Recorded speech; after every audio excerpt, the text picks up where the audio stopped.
everybody. Good to see you. Good morning, friends. How are we this morning? I know some of us don't know. Ask me again in 15 minutes. Well, it is good to be here. Just look at your neighbor and say, neighbor, I'm so glad I'm sitting next to you today. All right, that person didn't believe you. Find another neighbor and say, other neighbor, I'm so glad I'm sitting next to you today. I love it. I love it. Well, if you haven't yet this morning or this year, it is perfectly understandable. So let's just start by grounding ourselves, coming into awareness with our bodies, and coming into the awareness and the anchoring and connectedness of our breath in this space. If you're anything like me these days, and many days you're a hot mess on a good day, but that's okay, because as followers of the way and as a church, the good news is you can't spell Messiah without mess. All right, did you ever think about that? You can't spell Messiah without mess. So we're just grateful this morning that we're a hot mess on a good day, and that's okay. So let's just come into awareness. Feel your feet on the ground. Loosen up your shoulders, right? I'm talking to myself. As preachers and as ministers, we give the talks we need to hear. We say the things we need to hear. So just loosen up your shoulders. Just drop them away from your ears. When we're tense and when we're not aware of that tension, oftentimes our shoulders will bunch up towards our ears and bunch up towards our jaw, but just relax them and just let them hang and let them drop. Doesn't that feel amazing, just to let the shoulders drop? Another place where tension can reside and build is in the forehead. So just examine your forehead and loosen that space right between your eyebrows. Is very often where tension, anxiety can go to live. So just focus on that space now between your eyebrows and just loosen that up. If you're watching online, you can do this seated comfortably. You can do this standing, as I'm doing as well. Just loosen up that space right between your eyebrows. Also a place where tension comes to live in our bodies is our ears. So sometimes our ears perk up. So just try to bring awareness to your ears and then just consciously just drop those down if you can.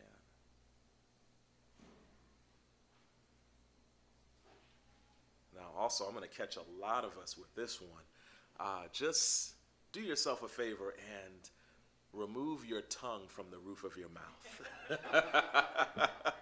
Don't raise your hand, just blink. That's a place where tension goes to live. And just relax the jaw. An easy way to do this is just open your mouth slightly. That'll relax your jawline. That'll keep your teeth from grinding. These are all so many places where tension lives. Now, do yourself another favor and turn as far to the right as you can. Turn your head, not your whole body. Head and neck as far to the right as you can. Now, turn as far to the left as you can.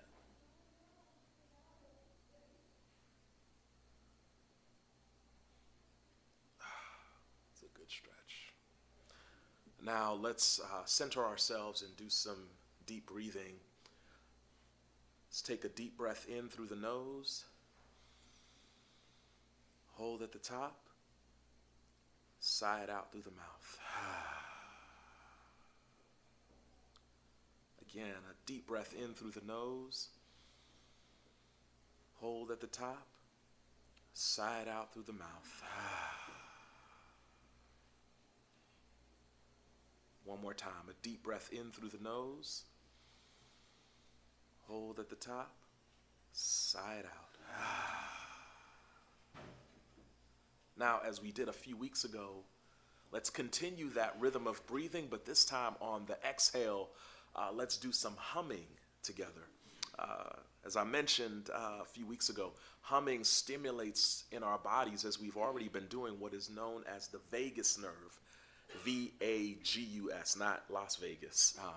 I know some of us got the vagus nerve. It's like we ready to hit the strip, but this is the the soothing nerve in our bodies. So as we hum, it stimulates that. So let's take a deep breath in through the nose. Hold at the top. Now hum it out.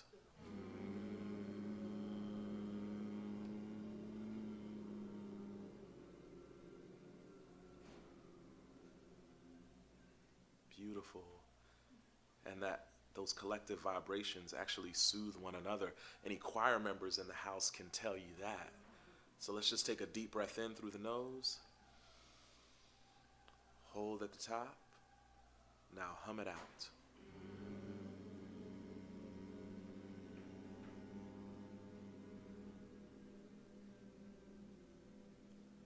Beautiful. One more time, a deep breath in through the nose. Hold at the top. Hum it out.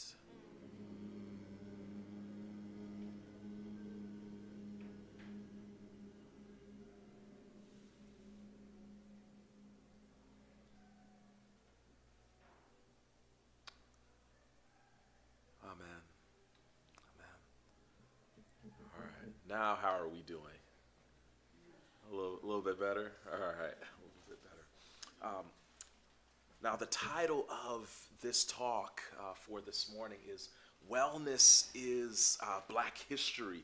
And I want to just say two things about that. Wellness, number one, the first thing is that wellness and things that are now typically associated with wellness, like what we just did, breathing, centering meditation, yoga, all of these different things, they have deep ancient roots, as many of us know, that of course go back generations, anchored by our Buddhist siblings. But wellness right now is currently being co-opted very successfully by capitalism and social media influencers. Did anybody know that wellness is being co-opted very successfully? I did not know this, but in preparation for this, wellness, the global industry of wellness, is actually worth more than pharmaceuticals. Right now, it is worth $6.8 trillion. Did anybody know that? That's a quick Google search or ping search. Will anybody know any other alternatives to these things? A quick search of the internet will give you that information. But these things have deep ancient roots. That's the first thing I want to say. And also, these practices found their way into the civil rights movement and the struggle for Black liberation. Principally through an encounter between one of the spiritual architects of the civil rights movement, Howard Thurman, and Mahatma Gandhi in 1936. And what came out of that meeting were principles of nonviolence that were adapted to one of the most brutal contexts of apartheid anywhere in the world, that being this place known as the United States of America. Now, here today, don't we also find ourselves in a brutal context? Not that we have ever escaped, especially Black people, but now today, we find ourselves on the brink of authoritarianism and oligarchy, and maybe even past the brink.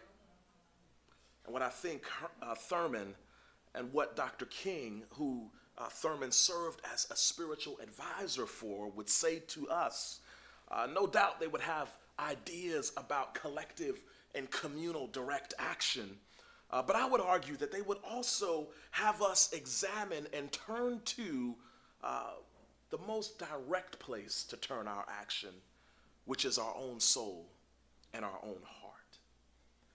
For all the collective direct actions that we do need to take in this season, the most direct action that we could take involves our own soul and involves our own spirit and our own heart. And yet, and I'm just telling on myself, I'm not telling on anybody in this room, yet that is the place where we are oftentimes the most reluctant to travel, to that inward place. As a matter of fact, I'll tell this quick story. I was involved in a vigil I think this was about a year ago, Free Palestine vigil, where we were protesting the genocide in Gaza, and we're out on the streets, and someone's coming down Lake Street or Lake Avenue. If you're a local, you call it Lake Street, right? The real locals call it Lake Street. So they're coming down Lake Street and they're yelling. They're opposing our protest, and they're yelling. I was just directing folks to not engage the protester who was protesting our protest. I said, hey, just don't engage. And then a fellow, at least I thought someone we were on the same team, comes up to me and screams and says, and essentially tells me, to go home. She didn't use those exact words, or they didn't use those exact words, but that's what I got out of it. And she said, hey, I have decades of organizing experience. I know what I'm doing. And then I said, and this is why I don't organize. And then I walked away with my little snarky self. But in that moment, what I realized was, oh, wow, a crucial part of social progress and a crucial part of movement spaces is not having all of the logistical techniques and the communal techniques down. We need those things, but at the end of the day, one of the biggest contributions we will have to movement spaces is our own wellness. This individual clearly was not at their best point, and I wouldn't say that I was either, because I had a little snarky comeback. I said a little something and I walked off. So at the end of the day, I believe that what Thurman would have us examine is not just the wellness of our society, but what is the wellness of our own soul? Because as I preached, I think this was last MLK Day, we can't allow our enemy to become our enemy, right? And authoritarianism and fascism, what they need is they need us to reflect the brutality of the systems of violence and oppression. They need that reflected in our hearts and in our own minds and in our own spirits in order to be successful. So we can't allow the enemy out there to become the enemy in here, to take up residence in our hearts and our minds and our posture. And so nonviolence is not just a strategy for social change, but how many people know that nonviolence is also a strategy for spiritual care? It's not just a strategy for social change, but it's also a strategy for spiritual care. And sometimes the most revolutionary thing that we can do is to take good care of ourselves. And sometimes the most revolutionary thing that we can do is to be good and kind to one another, to love one another, to embrace one another, to treat each other gently, to send a Venmo to someone who sends out a mutual aid request, right? These aren't the big, incredible, showy things that'll make it onto the news, but these are also revolutionary acts. Revolution is oftentimes small, right? So the question now becomes, well, Chase, how do we do that? And I'm so glad you asked, because I've prepared an embodied experience that will help us do that this morning. One of the first things that we need to do in order to use nonviolence, not just as a strategy for social change, but as a vehicle and strategy for spiritual care, is we need to slow down and do as Howard Thurman has instructed us to do. We need to slow down and center down and come into awareness of the emotions and the feelings and the pain and the suffering that we're carrying. Because oftentimes what ends up happening is And don't raise your hand, just blink. I'm talking about myself, all right? I'm talking about myself if you're watching online. I'm not talking about you. But this is what we often do. And let's just get real, people. This is what we do. This is what I do. Is we are very comfortable staring down and putting our energy into opposing systems and into opposing the machine, because that gives us an excuse to not oppose what's afflicting us in the mirror. We'd rather stare down the machine because it's a distraction from having to stare down the mirror. I'd rather stare down the machine because it's a distraction for having to stare down the mirror and the issues and the things that are plaguing me in my own heart, soul, and mind. You ain't got to raise your hand. Just blink. It's okay. Just blink. Thank you. I see those blinks. I even saw a hand. I love that. The bravery and courage. So that's one of the things that we have to do, is to come into awareness of all that we're bringing into movement spaces. We got a lot of work to do in this season, right? Even as we rebuild here in Pasadena and Altadena, I'm seeing the faces of folks who have lost homes in this space. So we got a lot of work to do when it comes to rebuilding. And for our siblings, our brown siblings here in Pasadena and Altadena, one of the things that I've been hearing is that we're fighting two fires. We're fighting the wildfire, and we're fighting the fire of nativism and legislation that is targeting our vulnerable siblings, right? So we're navigating two fires right now in the city of Los Angeles, the county, and here in Pasadena and Altadena. So we got a lot of work to do. And we're going to be doing some work later today, specifically on some of that later at Echo Park from 4 to 6. If you want to come to that, come see me. I'll give you some details on that. So we got a lot of organizing work to do. But the first place that work needs to begin, and that work needs to coincide with, is the work in our own souls. Because this movement will not be successful, beloved, if we are not well, if we are not okay. And look, it's okay if you're not okay. I don't know if I'm okay. I don't know how I'm doing most days. But are you aware that you don't know how you're doing? Right? It all starts with awareness. So this is what we're going to do. There's a beautiful meditation that I love to use from Howard Thurman. And I'm also, I want to hear her perspective on this and to speak into this space, because I have the privilege and honor of doing prison ministry with just one of the most amazing humans anywhere, Sharon Crandall. She's in the back there. Just wave your hand, Sharon. Let's clap it up for Sharon, because I know she would love this. But the thing that I love about doing prison ministry with Sharon is she is one of the most centered humans that I've ever encountered, and that's intentional. And there's no way that she can do the work that she's done for 11 years without being centered and coming into awareness of all the emotions and all of the different things flowing and coursing through her on any given day. So I would love for you to just share a little bit about that. I don't want to put you on the spot now. I'll give you about 20 minutes to gather some thoughts, but I definitely want to hear, because you put centering prayer directly at the heart of your practice. Your spiritual care and the work that you do in society are inextricably linked. So I want to hear from Sharon as well.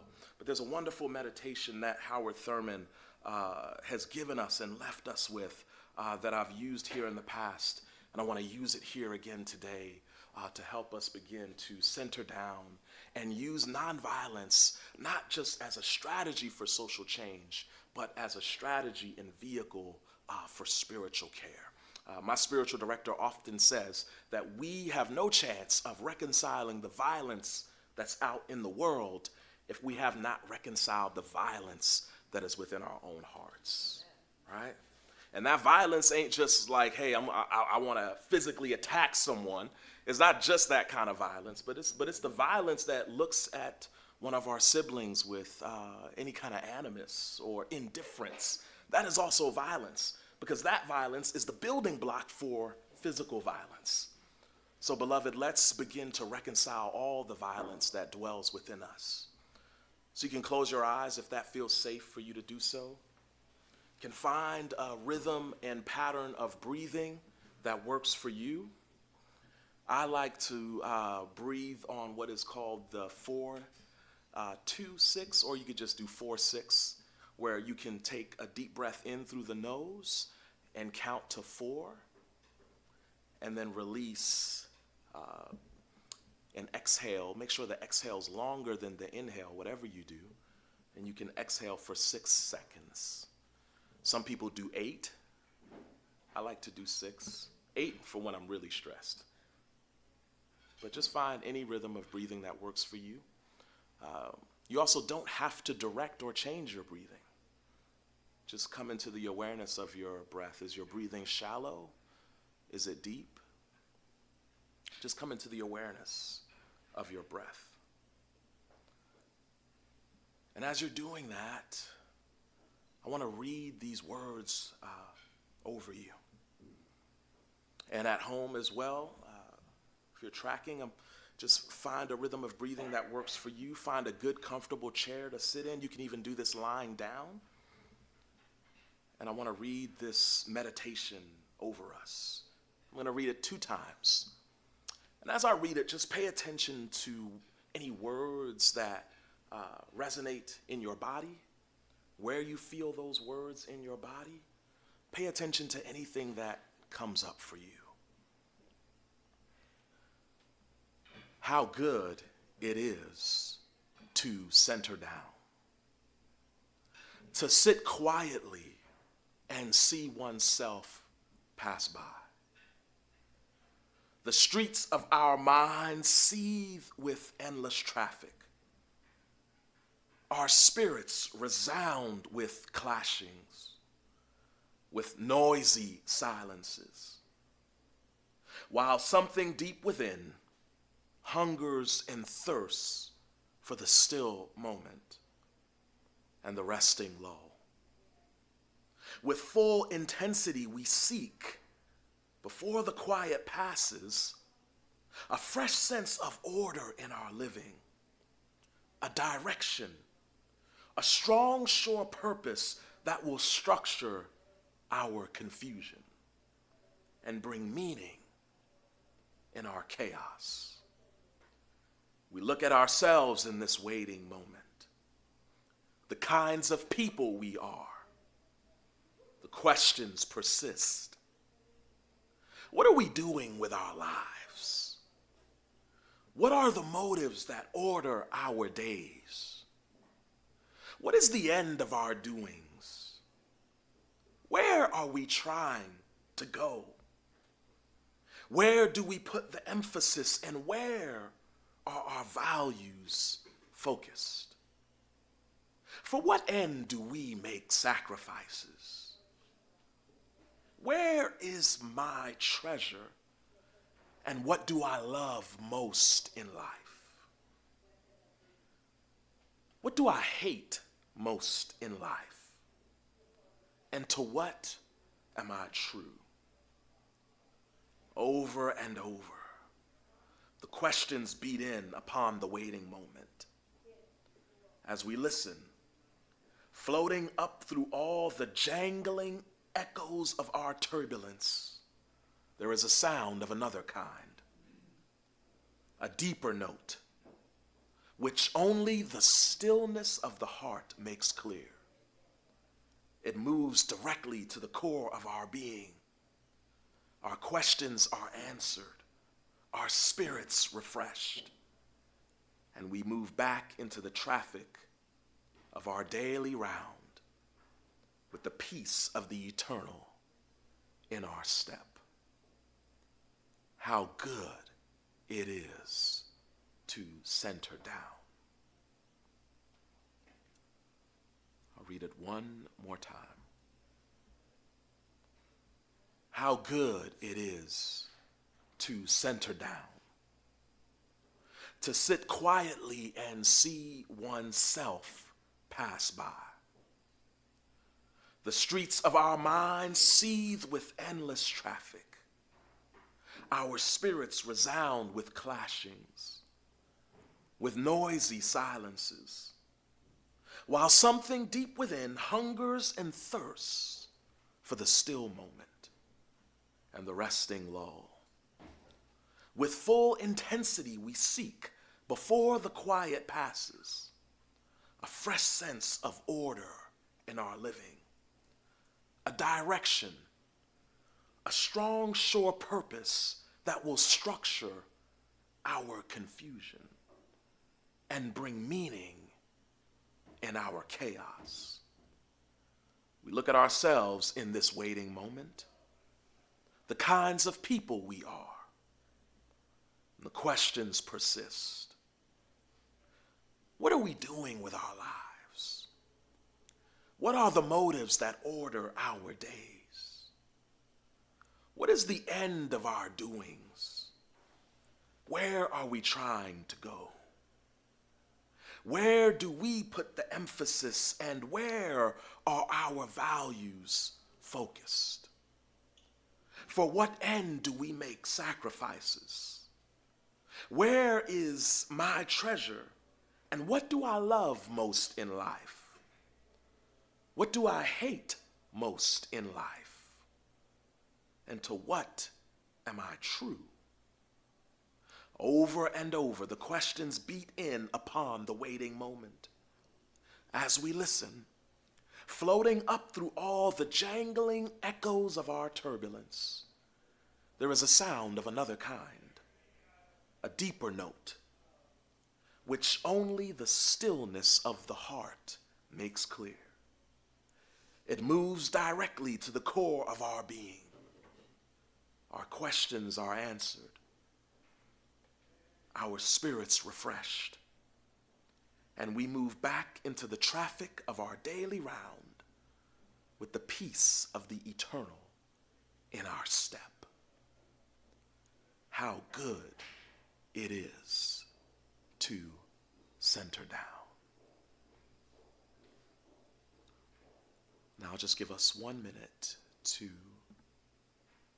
sit with ourselves and come into awareness of what has come up for us during this meditation.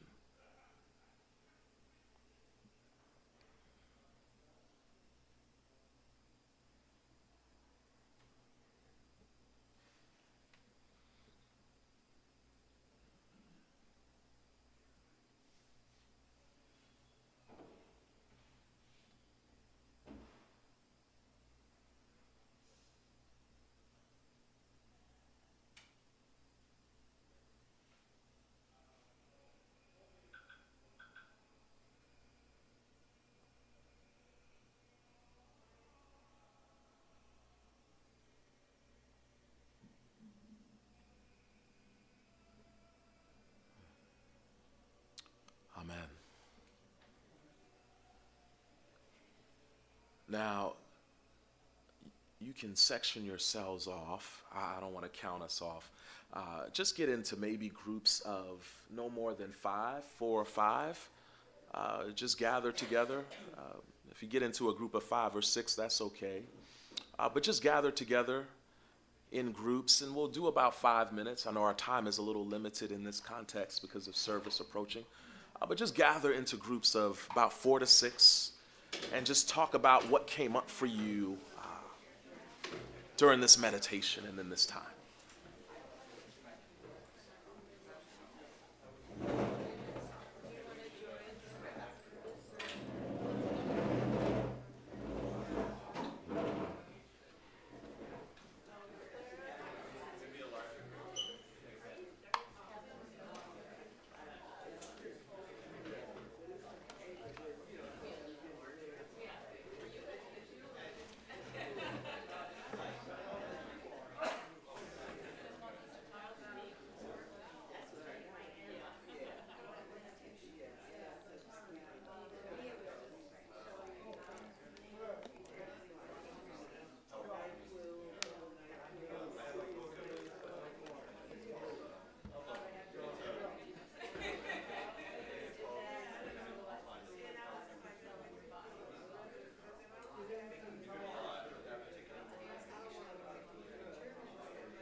We'll wrap up one more minute, and then we'll wrap up and converse as a large group.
All righty, let's come back together.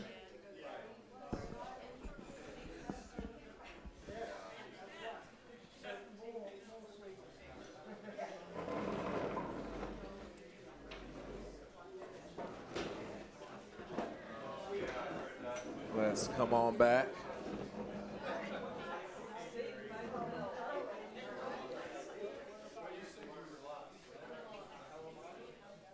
I love it. This group's getting some good stuff right here. They can't even break up. I love it.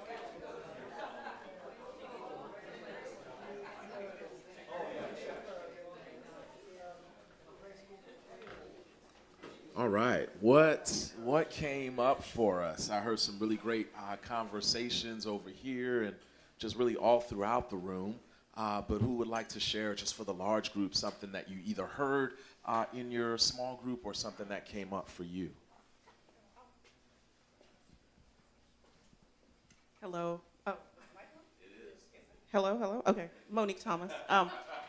So we were talking about what was coming up for us and being in the silence, and a couple of things was almost that meditation, when you're so focused on yourself, it feels selfish. And how do you create the balance between meditating on yourself and making sure that you're okay to then be in action and community to take that outward? That's a great question. Does everybody hear it? And for folks online, the question was how meditation can be very inward focused and can feel inwardly focused. So how do you then take that out and translate that into action in the world? And I'll say a couple things about that. One is I look at it principally through the principle of putting your mask on first, right? So on an airplane, if the pressure ever drops, the first thing you want to do if you're flying with a child or someone that you're responsible for is to go for that person and put their mask on. But they always say put your mask on first, because if you pass out, then you can't be of help to anyone else, right? So I look at it through that lens. But then also there are some very specific guiding practices. One very popular one is known as a loving kindness meditation. That is principally directed for what you just mentioned, where you bring into awareness someone for whom you care or love, or in some instances, someone who maybe you don't. And you bring that person into awareness and you meditate and just repeat over and over the phrase, may you be well, may you be happy, may you be at peace, right? So there are guided practices that deal just with that. And the other thing that I would say is that in so many ways, the principle of nonviolence as a strategy for social change has kind of been co-opted and kind of repackaged back to us to mean docility and passivity, when it is the complete opposite. As a matter of fact, Gene Sharp, one of the architects of nonviolence, he says it this way. He says, nonviolence is so misunderstood. It's absolutely war. Nonviolence is warfare. It's just warfare with different weapons, right? And so it's not passive. It's very direct, but it's just warfare that leverages strategic advantages. One of the strategic advantages of nonviolence as warfare is that everyone in this room can participate in that. If I was to say, hey, we're going to oppose this measure, X, Y, Z, and we're going to do it violently. Okay, I'm going to pass out baseball bats to everyone. How many people could, you know what I mean? Like, shoot, I got a bad knee. I can't even go out there and swing that thing. But if I say, okay, we're going to use nonviolent direct action, and maybe we're going to do a caravan where we don't walk, but we're going to drive our cars to a specific location. And, oh, they're bringing this product that we're boycotting to this specific location. Maybe we can drive our cars and block the location. Or maybe we can bring awareness to the fact that this is happening. Then all of a sudden, that goes from, maybe 2 people being able to participate with baseball bats to now all 50 of us being. So you see how nonviolence is a very strategic weapon that invites greater participation. So that's what I would say about it. I would use those 3 points. Meditation is putting your mask on first, and there are specific forms of meditation that help us to love and center on folks that we're having some difficulty with, that help us reconcile the violence in our hearts. And then also it's a form of spiritual care that invites greater participation, and it is not really passive at all. It's warfare. It's just strategically choosing different weapons. But that is a fantastic question. Anyone else? Anything that came up? I'm trying to stare at Sharon so she'll talk.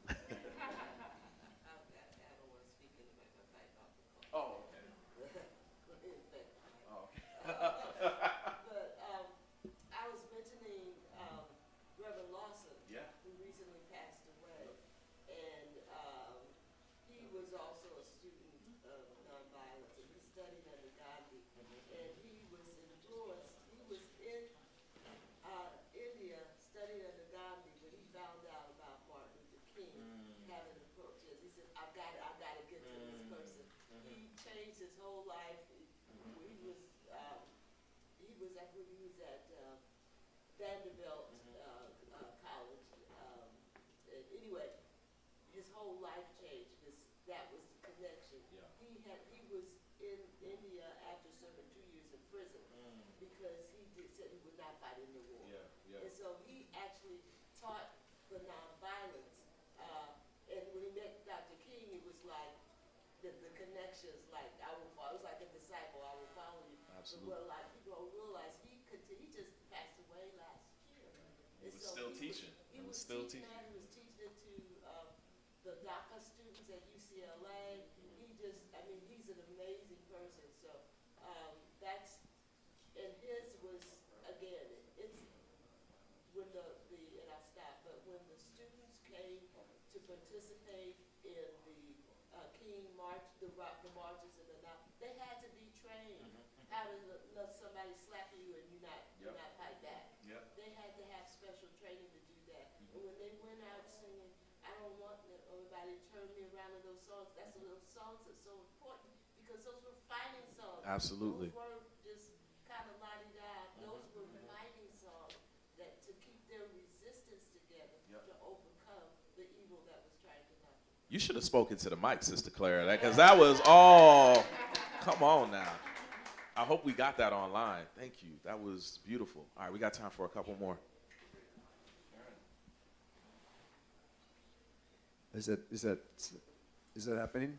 Yeah. Mike, okay. Well, this is a story that reflects the inward nature of peace and solitude and of turning the other cheek. So it's Dr. King was, I think, in Birmingham. I'm not positive that was the place, but a man walked up to him and spat in his face. And Dr. King took his handkerchief out, wiped it off, and he just said, "I believe this belongs to you."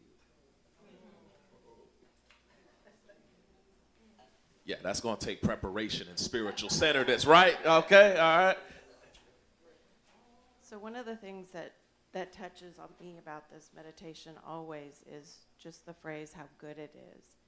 And Chase knows when we go into the jail, one of the hardest things is access. And we're met immediately with deputies that are not friendly, don't want us to be there, label us criminal lovers. And one of the things that I do is reach out to them with so much love and goodness, even though I don't want to. And so, for example, if we do a church service, it may take 45 minutes to an hour for them to bring the men and women out because they want us to leave. And so one of the things that I do, this is my activism, is I stand there right in front of their guard booth and I hand out rosaries and Bibles and journals to people walking by, men and women walking by. And they hate it. So eventually they give in and let me in to do the service. But it's one of those things where we've had other volunteers, you know, a 6-foot-tall white man who will go there and say, I'm here to do church, let them out, right? And that works too, but it doesn't work for me. And so what I've learned over the years is this goodness and this love that I offer as a chaplain to the deputies does a lot of good. Thank you. All right, this will be the last one, and then I'll close us out. This was very powerful for me because once I started my breathing, I didn't hear anything you said, but it was almost like I went into my heart and I saw how exhausted I was, and I realized I wasn't even aware of how exhausted I was. So I did remember at the beginning you were talking about aware of yourself, and I remember waking up this morning thinking, wow, you're doing pretty good, you know? You're keeping really busy, you're doing all these action steps. And then I came here and I said, oh, but you're depleting your body. So that was a wonderful awareness. Yeah. I so appreciate you saying that because it so often comes down to those really, really little things. Adrienne Marie Brown, just as we close, talks a lot about this idea of social change. And she talks about it occurring in fractals, right? It starts really, really small. Like if you look at our oak tree out there on the lawn, I think it's an oak tree, but it's really huge. Thank you, God, it's an oak tree. It's huge, but when you look at the rings and where that growth started, it started from a very, very small place. And if it was not successful in growth in those small places, it would have never grown to be something that we can see and take shade under today. So revolutionary acts in spiritual care are very, very small. And I'll share this too. As I was driving here, I was praying. I said, you know, Holy Spirit, you know, what can I say? What will I share? Can you help anchor me? How do I need to prepare? And I kid you not, I believe the first thing that I heard was, well, you're driving 90 miles an hour. Why don't you slow down? You want to get there, right? And so I slowed down and I drove the speed limit for the rest of the way.